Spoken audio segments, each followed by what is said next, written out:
여러분 안녕하십니까? 1원 내시경 교실 바른내시경 연구소 소장 이준행입니다. 내시경 배우기 증례 검토 네 번째 시간을 시작하겠습니다. 오늘은 삼성서울병원 소화기내과 펠로우 선생님들로부터 질문을 받아 답하는 형식입니다. 첫 번째 질문입니다. EGD 콜로노를 의뢰할 때 항혈전제, 항형소판제를 복용 중이던 환자는 조직검사는 가능하나 용종이 큰 경우 CPP나 EMR은 어렵다고 회신을 주고 있습니다. 윈년차 선생님들로부터 받은 예문에는 아스피린 7일 중단, 클로피도그렐 5일 중단으로 적혀 있으나 환자 상태에 따라 조절할 수 있도록 회신 답변을 고쳤습니다. CPP, EMR에 대해 통용할 수 있는 중단 가능 기간을 정할 수 있을지 문의드립니다. 라는 내용입니다. 항혈소판제를 중단하는 문제는 매우 예민하고 중요한 이슈가 되겠습니다. 항혈소판제를 적절히 끊으면 출혈율은 줄어들겠으나 반대급부로 카디오바스큘라 컴플리케이션이 증가할 수 있습니다. 10년 전 환자인데요. 코로너리 스텐트 이후 아스피린과 클로피도그렐을 드시는 분이었는데 진료과 의뢰 후 항혈소판제를 4일 중단하도록 권유하였습니다. 그러나 환자는 자의로 8일을 중단하셨고요. 대장 내시경 검사 후 코로너리 스텐트의 트롬보시스로 사망하셨습니다. 이와 같은 증례는 종종 만나게 됩니다. 위장관 내시경과는 관련 없는 환자인데요. 치질 수술을 위하여 아스피린을 끊고 일주일 만에 급성 뇌경색을 앓았다는 병력을 가지고 있었고요. 위내시경 검사를 할 때 약을 끊어야 하는지 문의하시길래 절대 끊지 말도록 말씀드렸습니다. 내시경 검사와 관련해서 아스피린과 클로피도그렐의 중단 지침은 가이드라인을 지키는 것이 좋겠습니다. 일반 진단 내시경과 조직검사를 위해서는 아스피린이나 클로피도그렐 단독 혹은 병용 사용해서 끊지 말도록 권하는 것이 가이드라인입니다. 그래서 저는 아스피린이나 클로피도그렐 복용 중인 환자의 내시경 검사, 조직 검사에서는 약물 중단이 필요하지 않다고 설명드리고 있습니다. 하이 리스크 프로시저로 생각되는 CPP나 EMR은 하지 못할 것입니다. 그러나 모든 내시경 검사에서 하이 리스크 폴리펙토미를 할 가능성을 고려하고 그리고 그를 원 스테이지로 시행해야 한다고 생각하지는 않습니다. 혹시 모를 하이 리스크 폴리펙토미를 위하여 모든 환자에서 아스피린이나 클로피도그렐을 내시경 검사 전에 중단한다면 득보다 실이 많을 것입니다. 가이드라인에서도 이를 권하지 않고 있습니다. 진단은 진단이고 치료는 치료라는 점을 명확히 구분하는 게 좋겠습니다. 진단을 하면서 치료를 겸할 수도 있는데요. 이는 매우 안전하다는 조건 하에서 그렇게 하는 것이지 코로너리 스텐트를 하는 환자에서 아스피린과 클로피도를 드시고 계신 환자에서까지 진단과 치료를 겸해서 시술할 필요는 없습니다. 아스피린, 클로피도그렐, 와파린, 노악을 복용하는 분에서는 무리하여 시술하다가 사고가 나기 쉬우므로 약간의 편리보다는 안전을 중요시해서 일단 아스피린, 클로피도그렐을 끊지 않고 시술 및 조직 검사를 하고 혹시 폴리펙토미가 필요하면 추후 다시 하는 것이 안전한 검사법이 되겠습니다. CPP EMR에 대해서는 가이드라인마다 약간의 차이가 있고 의사 간의 견해도 상당히 달라서 우리 병원에서는 처방과의 결정을 따르도록 하고 있습니다. 보통 심장내과나 신경과인데요. 해당 과에 컨설트를 내고 처방과의 지침에 따르도록 권하고 있습니다.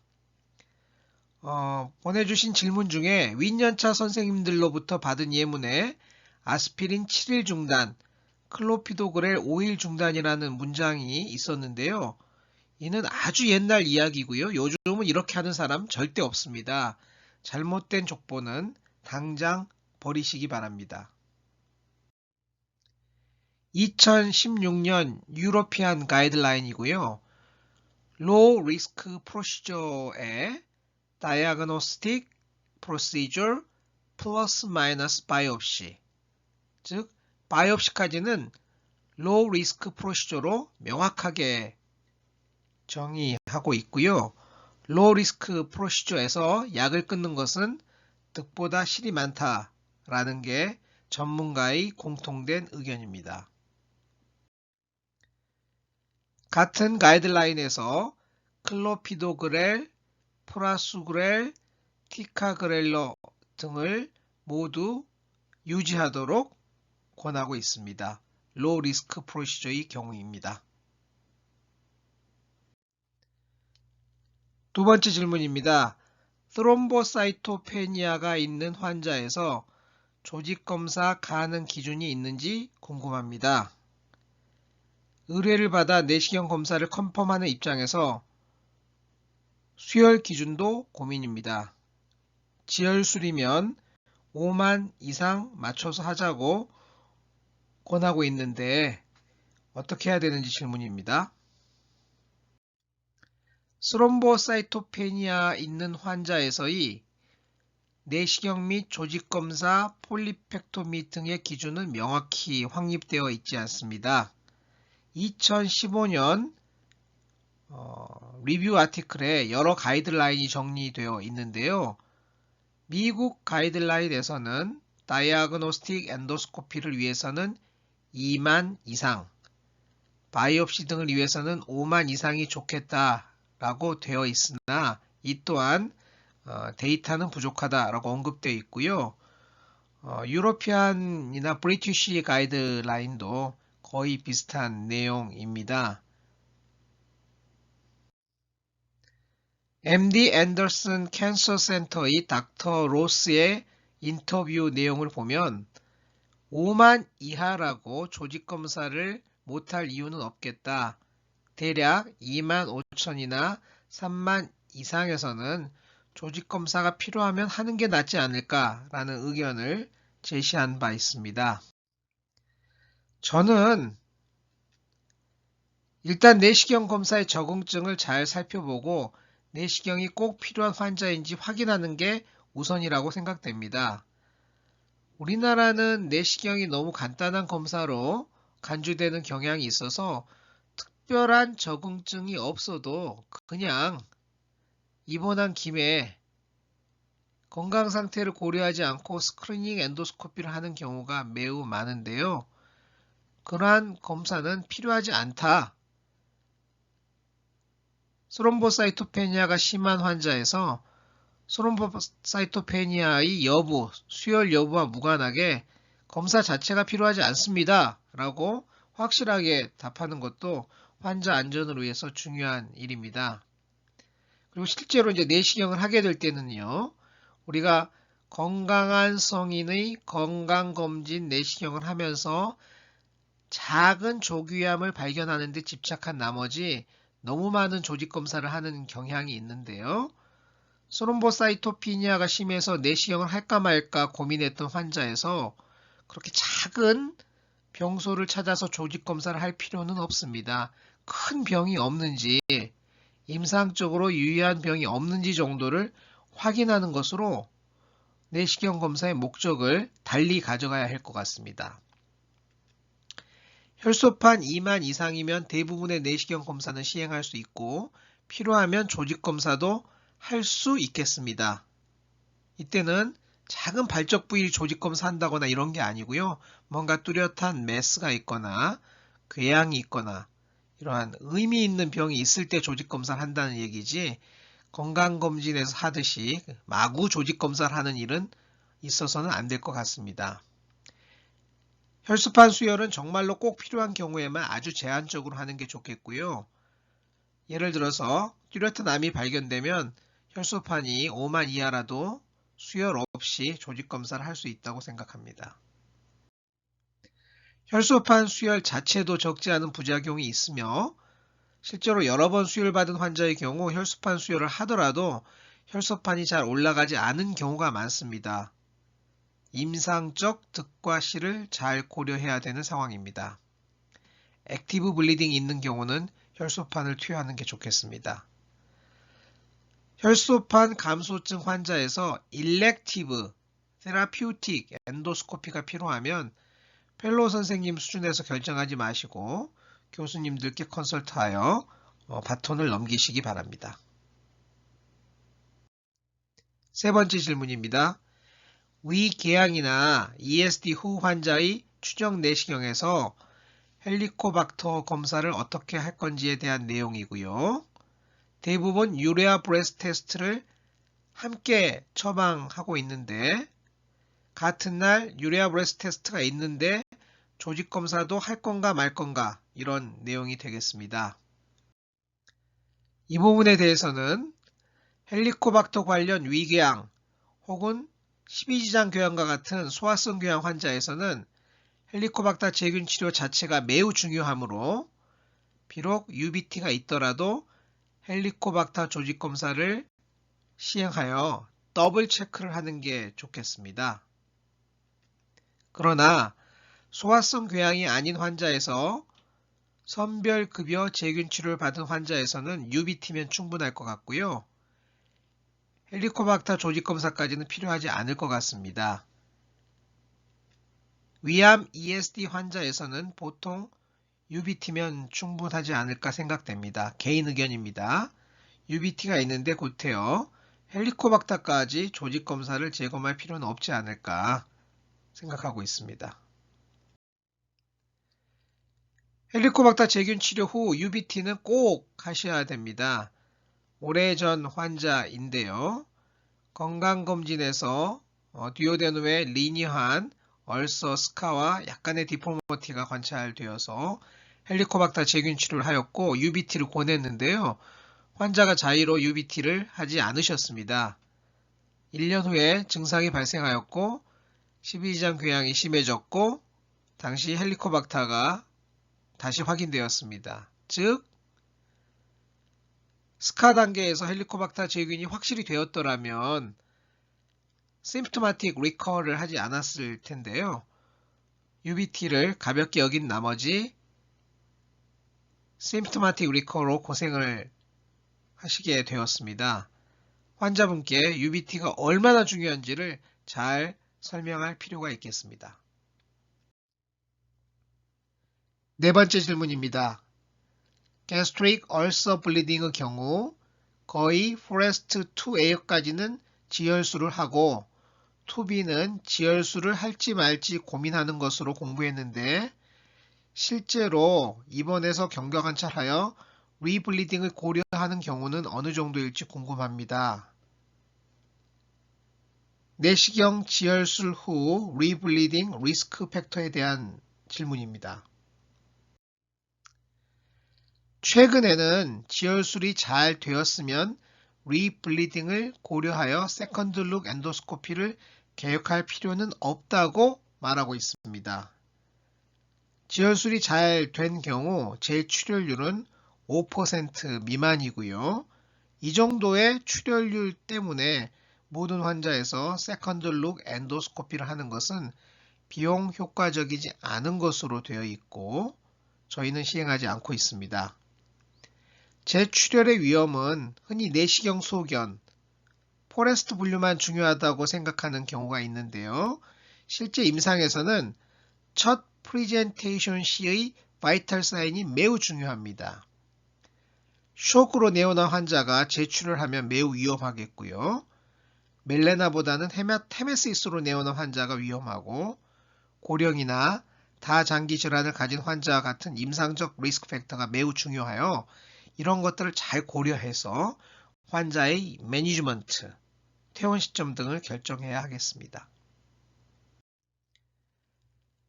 10년 전부터 사용하고 있는 프로토콜인데요.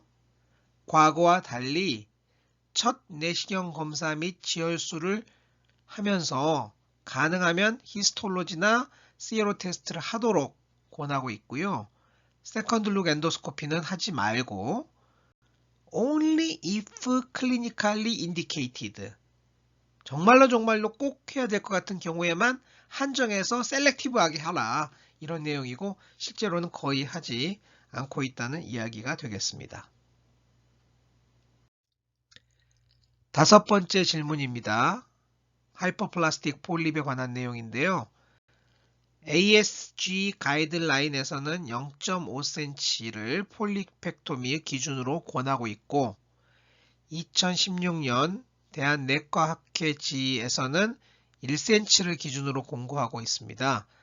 서구에서는 헬리코박터 제균 치료를 공장하지만 국내 가이드라인에서는 언급되어 있지 않다 이런 내용이고요.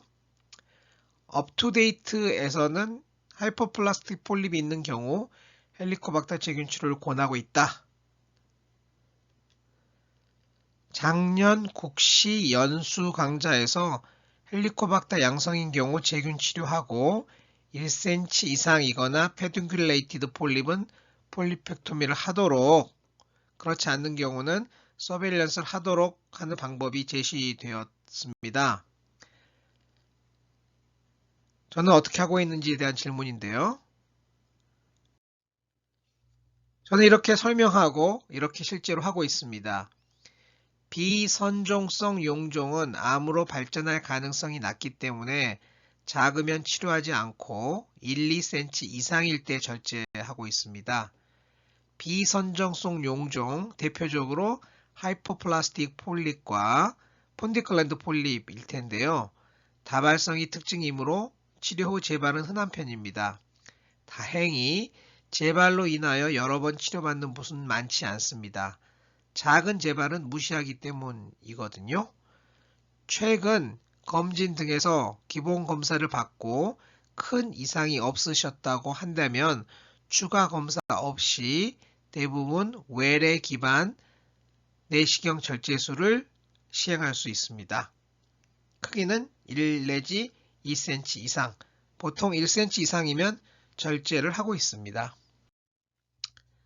내시경 시술 후 30분 정도 회복실에서 안정을 취한 후 퇴실하게 되고 그날은 미음죽을 드시고 다음날은 밥을 드시되 음식의 종류에 제한은 없으나 단단한 반찬은 피하시도록 권하고 있습니다.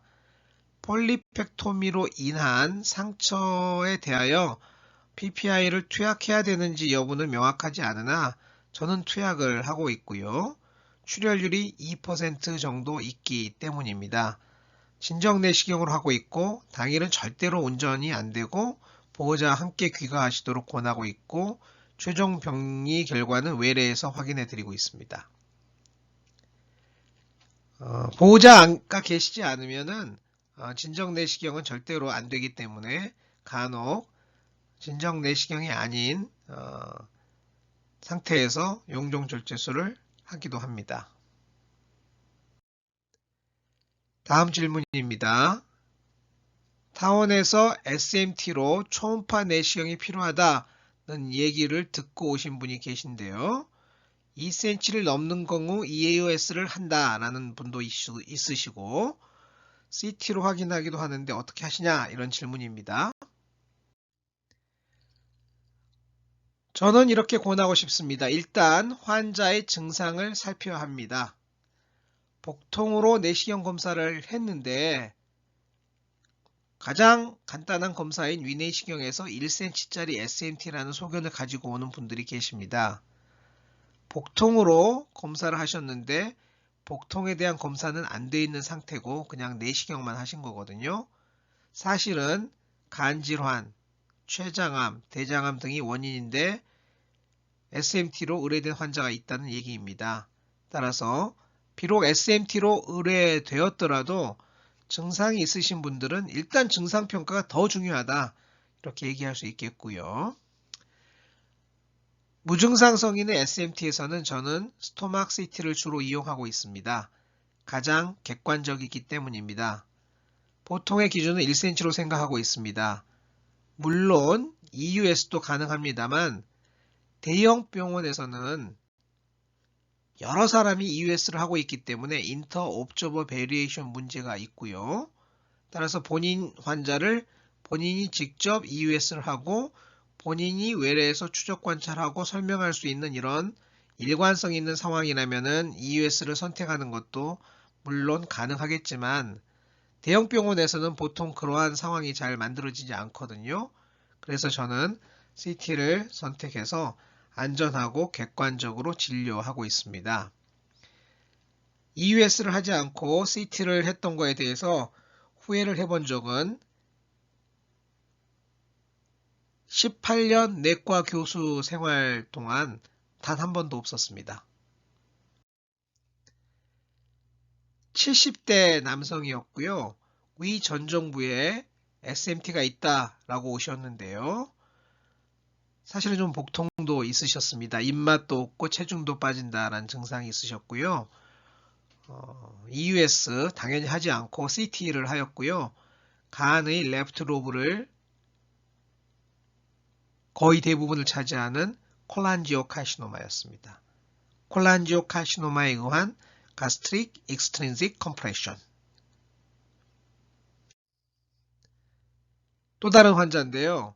위에 SMT가 있다고 오셨는데 비특이적 증상이 있으셨습니다. 흔한 SMT 장소가 아니고 좀 넓게 올라온 듯하여 바로 CT를 시행하였고요. 판크레스 캔서가 멀티플 메타스타시스를 보이는 상황이었습니다. 결국 SMT로 의뢰되더라도 환자의 증상을 물어보고 확인하자. 우리는 내시경 결과에 대한 세컨더리 워크업을 해주는 기계가 아니고 환자를 보는 의사다. 환자의 증상을 다시 한번 물어보자. 이게 가장 중요한 포인트이겠습니다. 실제로 건진 내시경을 하다 보면 매우 작은 SMT 라이크 리전이 보이는데요. 그걸 일일이 확인하고 일일이 조직 검사하고 환자에게 결과에 언급하고 환자에 설명할 필요가 있을까? 사실은 특별한 소견이 아니면 임상적 의미를 부여하지 않고 슬쩍 넘어가는 센스도 나쁘지 않습니다. 왜냐하면 고령에서의 위내시경 검사의 목적은 암검진이거든요. 2mm짜리 SMT를 찾는 게 아니기 때문입니다. 내시경 검사를 하면서도 나는 내과 의사다. 환자의 제너럴한 상태를 늘 고려한다는 것을 잊지 않으시면 타이니 SMT 이런 것들은 과감히 무시할 수 있겠고 무시하는 게 환자에게 더 좋을 수도 있겠습니다. 7번째 질문입니다. 말토마로 2차 제균 치료를 받은 환자인데 내시경 유관 소견은 노듈라 하이퍼플라스틱 디스컬러레이션인데 계속 나오는데 어떻게 해야 되느냐. 이 부분은 1년 내지 2년까지 경과관찰을 할 수 있는 부분이고요. 정말로 내시경 소견에 변화가 없는지를 잘 확인해서 변화가 없거나 조금이라도 좋아지고 있는 상황이면 좀 더 기다려 볼 수 있고요. 조직검사에서 똑같이 나오지만 유관적으로 악화되고 있는 경우는 1년이 되기 전이라도 중단하고 RT나 키모로 넘어가야 됩니다. 따라서 이 질문에 대해서 한마디로 답하자면은 내시경 사진을 잘 보고 언제까지 팔로우업 할지를 결정하자 라고 답해 드릴 수 있겠습니다. 엠필라오바타 듀오데놈에서 사이즈를 어떻게 메저하는지 궁금하다는 내용입니다. 디스크립션 엑서사이즈 워크샵에서 위는 6cm라고 하도록 배웠는데 12지장은 어떻게 하느냐? 프로미넌트 엠필라오바타는 1cm 이상 돌출되어 있는 경우인데요. 저희 할로비스커스 팀에서 검사하는 게 좋은지 ERCP 팀에서 검사하는 게 좋은지 이런 내용도 함께 물어오셨습니다. 사이즈는 오래 하다 보면 대강 알게 되는데요. 초보자들의 경우는 다소 어려움을 겪을 수 있겠습니다. 그래서 사이즈 가이드를 대략 만들어서 운영하고 있습니다. 위에는 6cm의 공이 3개 있다 이렇게 하고 있고요. 듀오데날 벌브는 3cm로 생각해서 크기를 내도록 권하고 있습니다. 똑같은 다이버티큘라 블리딩이고 클리핑을 했는데 어떤 분은 입원, 어떤 분은 퇴실을 하게 되었는데 교수님들이 어떠한 근거로 그렇게 결정하시는지 궁금하다는 질문입니다. 우리나라에서는 내시경 지혈술 후 집으로 바로 보내는 경우는 별로 없는 것 같습니다. 1, 2일 정도 입원 후 퇴원하는 것이 안전할 텐데요. 다만 첫 프리젠테이션 시 샥이 없었고 다장기 질환이 없는 환자에서 내시경 지혈술이 아주 깔끔하게 잘 되어 있고 게다가 환자가 병원 가까운 데 살고 있고 게다가 젊고 쉽게 병원에 오실 수 있는 상황이라면 응급실에서 퇴원을 고려할 수 있다고 생각합니다. 조직검사에서 펜딩이라는 용어가 있는데 무슨 의미인가? 라는 질문인데요. 펜딩은 아직 결과가 나오지 않았다는 의미인데요. 병리과 의사가 H&E 스탠다드 검사만으로는 결론을 내기 어려워 병리과 내에서 서로 협의하는 회의 중이거나 아니면 이뮤노히스토케미스트리 같은 추가 검사를 시행하였을 때 일단 펜딩이라고 표시를 해주고 있습니다. 이번 달에는 네이조 제주날 튜브 인서션 협진이 많지 않았는데요. 한 환자에서 사이코마 매스 익스리전, 라이트 헤미콜렉토미, 스몰 바울 옵스트럭션 등으로 여러 번 수술받은 환자에서 내시경으로 가스트릭 튜브를 파일로스를 넘겨달라는 요청을 받은 적이 있는데 계속 빠질 것 같아서 회의적이었지만 효과가 없으니 하지 않는 것이 좋겠다라고 단정하는 회신을 하기도 어려웠다. 이런 질문입니다. 사실 네이조 제즈날 튜브, 가스트릭 튜브를 내시경으로 12지장 깊숙이 제주눈까지 밀어넣는 시술을 하는 경우가 있는데요. 대부분 금방 빠져버려서 장기적인 효과를 보는 경우는 거의 없는 것 같습니다. 차라리 안 했으면 좋겠는 시술인데요. 짧은 임상 연구를 해서 네거티브 데이터로 확인하는 게 좋지 않을까 싶습니다. 외과에서 강력히 요청을 하면 해드리기는 하는데 그다지 효과가 있을 것 같지는 않습니다. 여러분들 질문에 답을 하면서 제가 몇 가지 코멘트를 준비했습니다. 상부 위장관 내시경이나 하부 위장관 내시경이나 공히 사진을 남기게 되는데요. 사진이 너무 많으면 병소를 찾기도 어렵습니다. 사진 찍느라고 노력이 많이 들어가면서 막상 관찰을 소홀히 하는 경우도 있거든요. 따라서 위내시경의 경우에는 식도 4장, 12지장 2장, 위 8장, 도합 15장 내지 16장을 기본으로 하는 게 좋을 것 같고요. 나오면서 후드도 찍을 수 있으면 찍으면 좋겠습니다. 그 이상 많은 사진을 남길 필요는 없고요. 내시경 검사는 사진 촬영이 아니라 관찰이다. 관찰이라는 점을 명확히 이해하시기 바랍니다. 간혹 내시경 촬영하면서 첫 번째 이미지를 이상한 사진을 찍어 놓는 경우가 있습니다. 환자 아이디를 찍는 경우도 있고요. 의도는 잘 알겠습니다. 환자 확인을 명확하게 하고 화질 상태를 점검한다는 것인데요. 최근에는 내시경 검사 결과를 CD로 복사해가는 환자도 많습니다. 이상한 사진이 있으면 환자는 왜 이런 사진이 들어갔을까 의문을 가질 수밖에 없거든요. 이런 불필요한 사진은 들어가지 않도록 하는 게 좋을 것 같습니다. 실제로 병이 있으면 어떻게 하느냐? 미니멈 4장입니다. 원경, 근경, 이 경우는 약간 중경 같긴 합니다만 조직검사 직후 사진 촬영 이 정도면은 병소에 대한 기술은 잘 되어 있다 이렇게 볼 수 있고요. 좀 더 다른 각도에서 몇 장을 더 찍거나 MBI 사진을 찍어두면 금상첨화하겠습니다.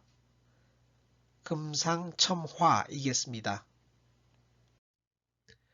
이 환자는 조기위암이었고 투시형이었고 poorly differentiated 타입이었으며 로렌으로는 diffuse, 크기는 1.3cm, depth of invasion은 lamina propria, 리섹션 마진은 충분하고 림프노드 전이가 없었던 경우고요.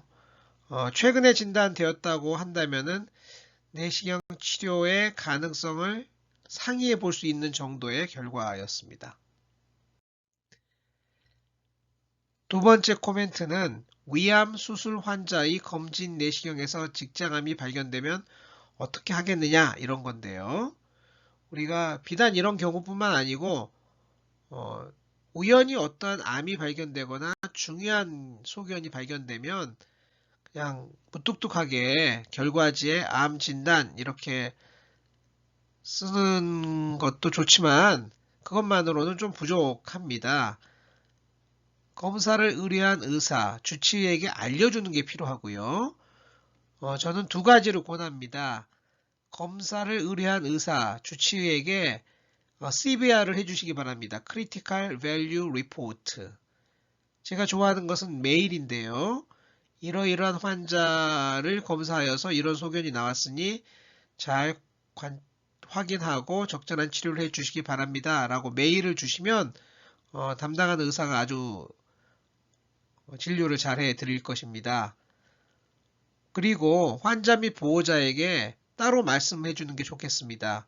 아무래도 암이 발견되었으니 병원에서 적절히 하겠지만 본인도 꼭 체크하셔라. 본인이나 가족에게 알려주는 것만큼 정확한 노티피케이션은 없거든요.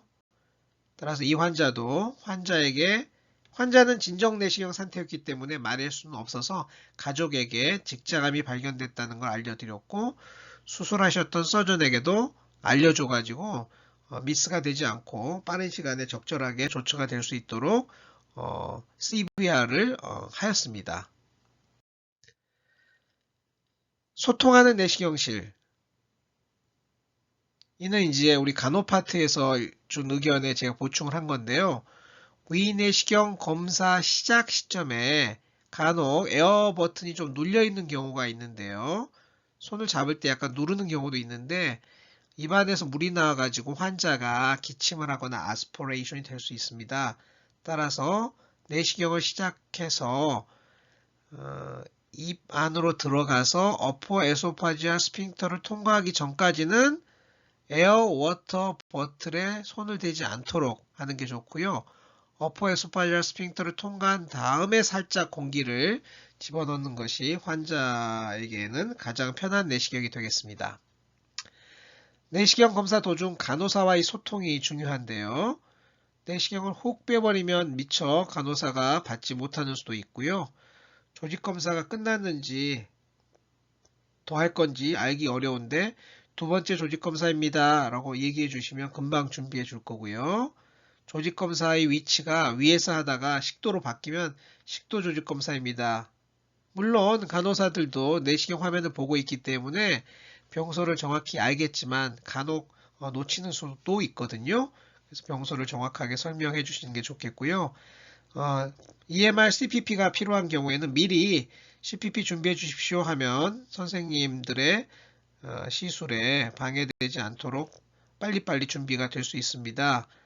갑자기 얘기하면은 좀 기다려야 되는 수가 있기 때문에 내시경을 빼면서 공기를 석션해 주시면 좋습니다. 위내시경도 마찬가지고 대장내시경도 마찬가지인데요. 위내시경 때 공기를 빼주시면 환자는 트림을 덜 할 거고 대장내시경 때 공기를 빼주면 방구를 덜 뀌실 겁니다. 위내시경 종료 시 내시경 의사가 해야 될 일은 두 가지 있습니다. 마우스피스는 가급적이면 내시경 시술가 제거해 주는 게 좋습니다. 간호사는 내시경을 받아서 꽂고 석션을 하기 때문에 마우스피스를 뺄 시간적 여유가 부족하고요. 따라서 내시경 의사가 내시경에 빠진 다음에 입 벌리세요 해가지고 마우스피스를 살짝만 옆으로 내려놓으면 환자가 아스피레이션 되지도 않고 더 편할 것 같습니다. 그리고 두 번째, 간혹 시데이션 환자들이 많기 때문에 낙상을 하는데요. 검사 끝나고 환자 옆을 떠나기 전에 반드시 사이드 레일을 올려야 되고 이것은 의사의 잡입니다.